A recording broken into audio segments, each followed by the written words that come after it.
Hello students, कैसे हैं आप लोग। उम्मीद करते हैं अच्छे होंगे, आपकी स्टडी काफ़ी अच्छी चल रही होगी। और ऑन डिमांड स्पेशल वीडियो जैसा कि मैंने आपसे कहा था कि मैं लेकर आऊँगा। बीच में थोड़ी तबीयत सही नहीं होने की वजह से मैं नहीं लेकर आ पाया, बट मैं कंटिन्यू आपके लिए इन्फॉर्मेशन जो भी आपका रहता है लेकर आऊँगा।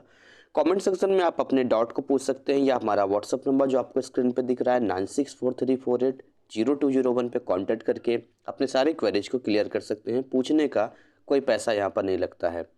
चैनल पर अभी तक नए हैं और चैनल को सब्सक्राइब नहीं किया है तो चैनल को सब्सक्राइब करने के साथ साथ बेल नोटिफिकेशन को भी ऑन कर लें। आइए, आज का टॉपिक हमारा है ऑन डिमांड के सिलेबस को लेकर। देखिए, होता क्या है कि बहुत सारे स्टूडेंट के मन में होता है कन्फ्यूजन। अच्छा, कन्फ्यूजन किस बात को लेकर होता है? तो वो होता है सिलेबस को लेकर। क्योंकि जब आप सिलेबस की बात करते हैं तो क्योंकि एनआईएस में हमारे पास, अगर एनआईएस की बात करते हैं तो दो तरह के एग्ज़ाम होते हैं। एक एग्ज़ाम जो एनआईएस में होता है वो होता है पब्लिक एग्जामिनेशन, है ना, पब्लिक एग्जामिनेशन होता है। और दूसरा एग्ज़ाम जो एनआईएस में होता है वो होता है ऑन डिमांड का, ओडीई। अब यहाँ पर क्या है कि जो आपका पब्लिक एग्जामिनेशन है उसमें केवल और केवल जो है पी चैप्टर्स पूछे जाते हैं। ठीक है, ध्यान दीजिएगा। आप कहेंगे सर पी चैप्टर्स क्या होते हैं? ठीक है, और इसमें टीएमए नहीं पूछा जाता, केवल पी पूछा जाता है, टीएमए नहीं पूछा जाता है। देखिए, ऐसा है कि एनआईएस में जो है सिलेबस को हम दो भागों में बांट देते हैं, जिसमें हमारा एक होता है पी चैप्टर्स और एक होता है टीएमए। होता एक्चुअली ये है कि टीएमए को हम लोग बोलते हैं ट्यूटर मार्क असाइनमेंट। तो ट्यूटर मार्क असाइनमेंट का मतलब जो आप लोग असाइनमेंट सबमिट करते हैं अप्रैल या अक्टूबर एग्जाम के लिए, तो उनमें जो सवाल पूछे जाते हैं वो इन्हीं चैप्टर से पूछे जाते हैं। तो कुछ चैप्टर को अलग ही डिसाइड कर दिया गया, मतलब छाड़ दिया गया।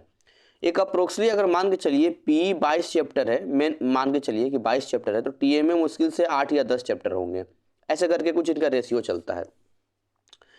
ठीक है, लेकिन ऑन डिमांड में क्या होता है कि आपसे कंप्लीट सिलेबस पूछा जाता है। क्या आप बात करते हैं सर, कंप्लीट सिलेबस पूछा जाएगा तो स्टूडेंट कैसे कंप्लीट करेगा? बहुत बड़ा सिलेबस है। बिल्कुल सही है, आपका सोचना है कि इतना कंप्लीट होगा तो कैसे होगा, लेकिन आप ध्यान दीजिए, ऐसा होता है कि जो पी चैप्टर्स होते हैं ना, जो भी पी चैप्टर्स होते हैं वो आपसे 80% पूछे जाते हैं। ठीक है, 80-85% पूछे जाते हैं। और जो टीएमए आपसे पूछा जाता है वो लगभग 15 से 20% पूछा जाता है, कई बार इससे भी कम होता है। तो जब बहुत सारे स्टूडेंट फिजिक्स वाले, केमिस्ट्री वाले, मैथ वाले, बायो वाले मेरे बैचेज में आ रहे हैं, कोई फीस तो ज़्यादा है नहीं, 1000 रुपये है, 1000 रुपये दीजिए। तो वहाँ पर मैं आपको क्या देता हूँ, वहाँ पर मैं आपको प्रोवाइड करवाता हूँ ये वाले चैप्टर्स। मैं वहाँ पर पी चैप्टर्स ही देता हूँ। मेरा मानना है कि अगर 80% ढंग से कर लिया जाए तो आप इसी में बहुत अच्छा स्कोर कर लेंगे। टाइम बचेगा तो आप टीएमए भी कर लेना। आप 15 से 20% के लिए क्यों 80% खराब करोगे, है ना? इस फिलॉसफी को समझो आप। समय बहुत ही कम है, 11th-12th मिक्सअप सिलेबस है। तो यहाँ पर मैं वही सलाह देता हूँ कि इतना, एक तो आप जैसे ही ज्वाइन करेंगे आप मुझे व्हाट्सअप मैसेज करेंगे कि सर मुझे आपका कोर्स लेना है, फिजिक्स केमिस्ट्री मैथ। यहाँ देखिए लिखा हुआ भी है पीसीएमबी, है ना, फिजिक्स केमिस्ट्री मैथ और बायोलॉजी। तो मैं आपको पहली बात तो सारे रिकॉर्डेड आपको दे दूंगा। ठीक है, जो भी रिकॉर्डेड होगा आपको दे दूंगा, साथ में लाइव बैच में एंट्री दे दूंगा। आप खुद से करना चाहते हैं तो मैं आपको वो भी बताऊंगा आप खुद से कैसे करेंगे। आप गूगल प्ले स्टोर पे जाएंगे और वहाँ पर जो एक ऐप डाउनलोड करेंगे, उस ऐप का नाम है NIOS ऑल बुक, है ना। उस ऐप का नाम है NIOS ऑल बुक। इस ऐप को डाउनलोड कर लीजिए, वहाँ पर सारा ही आपको मिल जाएगा, वहाँ से आप स्टडी कर सकते हैं। लेकिन क्या होता है, स्टूडेंट अकेला होता है, डिसिप्लिन में पढ़ नहीं पाता है, और क्योंकि खुद से पढ़ने में कई बार समझना भी होता है, करना भी होता है। अब इतने इंटेलिजेंट तो कोई है नहीं कि हर चीज़ याद हो, तो इसीलिए एक टीचर की गाइडलाइन की ज़रूरत पड़ती है। अब वही अगर आप दूसरी जगह जाते हैं तो वहाँ पर गड़बड़ होता है, और गड़बड़ ऐसा होता है कि मैं क्या बताऊँ वहाँ पर बस क्योंकि देखिए, मैं एक बात ध्यान दीजिएगा, यूट्यूबर कोई भी बन सकता है, टीचर हर कोई नहीं बन सकता है। तो यूट्यूब पर बहुत सारे यूट्यूबर आपको मिल जाएंगे जो कहेंगे हम करा देंगे, हम करा देंगे। वो कहीं से इधर उधर से पीडीएफ क्वेश्चन वगैरह लेके आपको दे देंगे, कहेंगे ये पढ़ लो वो कर लो। ऐसा काम मत करना। हमारे जब आप आते हैं तो बहुत सारे बच्चे नीट और मेंस की भी तैयारी करते हैं। तो मेरा जो स्टडी, जो मैं टीचिंग करता हूँ, वो जेई मेंस और नीट के मतलब देखते हुए करता हूँ, और कंसेप्चुअली मैं बात करता हूँ। ऐसा नहीं कि कुछ भी वीवीआई कर दिया। तो खैर, ये मैं क्या बताऊँ, ये तो आप खुद ही आएंगे तो आप देखेंगे। खैर एनीवे, तो अब आप तैयारी कैसे करेंगे मेरी बात समझिएगा। तैयारी के लिए क्या कुछ क्राइटेरिया रहेगा, कैसे आप तैयारी करेंगे, इसको मैं थोड़ा सा आपको क्लियर कर रहा हूँ और बता रहा हूँ, समझिएगा ध्यान से थोड़ा सा।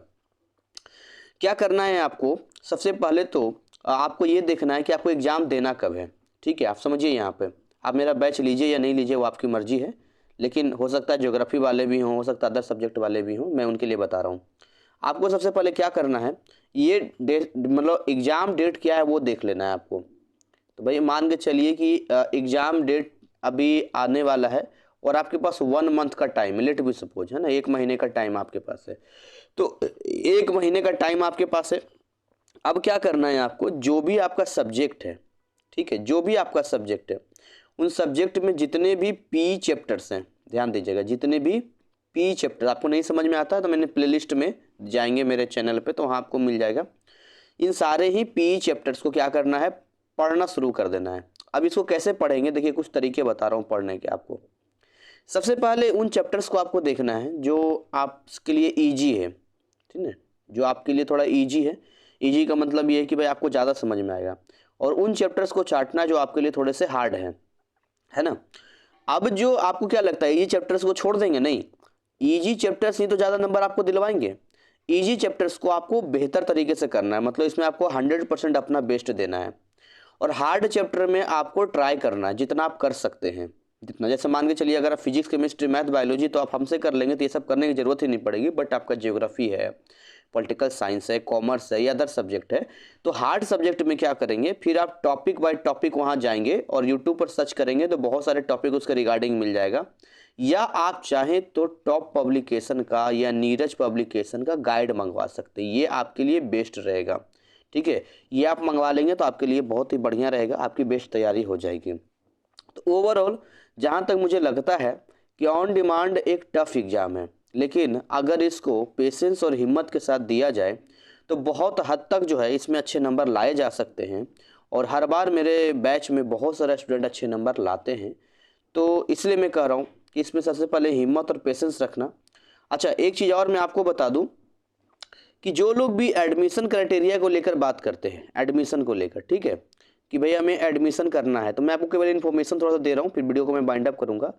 एडमिशन के 2 तरीके हैं, या तो आप सेल्फ खुद से कर लेना अगर प्रॉपर इन्फॉर्मेशन है तो, और नहीं तो मुझसे कॉन्टैक्ट करना, हमारी टीम है ना, वो अपना केवल एक्स्ट्रा 500 रुपीज़ लेगी और आपका जो है बाकी जो चार्ज लगेगा वो चार्ज केवल आपको देना होगा। NIS में जो भी सबमिट होगा तो देना ही पड़ेगा। ये आपका एडमिशन हो जाएगा और बहुत बच्चे एडमिशन करवा रहे हैं, ठीक है। तो ये एक नोटिफिकेशन था जो मुझे आपको देना था। यहाँ पे बहुत बच्चे यहाँ पर उलझ रहे हैं, फंस रहे हैं, कईयों से 10,000 मांगा जा रहा है, कईयों से कुछ, कईयों से कुछ, कईयों से कुछ, बहुत पैसे मांगे जा रहे हैं। आपको इन सबों में नहीं फंसना है, हमारी वेल विशेस आपके साथ है और मैं चाहता हूँ कि आप इसमें हाईएस्ट स्कोर करें। मेरी यही चाहत है कि हाईएस्ट स्कोर आपका हो। अब हाईएस्ट स्कोर कैसे होगा, इसके लिए आप अपना प्लानिंग कीजिए, तैयारी कीजिए। मेरी कोई मदद हो तो आप हमारा जो व्हाट्सअप नंबर यहाँ नीचे आपको दिख रहा है, यहाँ पर कांटेक्ट कीजिए। मुझसे आप कोई भी डाउट पूछ सकते हैं, कोई भी जानकारी ले सकते हैं। बट ये है कि जो भी आपके पास 1 महीना या 2 महीने का टाइम है उसको अच्छे से दे दीजिए, ताकि जो आपका पैसा लगा है, आपका कैरियर है, आपकी बहुत सारी चीज़ें उससे जुड़ी हुई है, वहाँ पर आप बेटर परफॉर्मेंस कर सकें। Thank you, wish you all the best.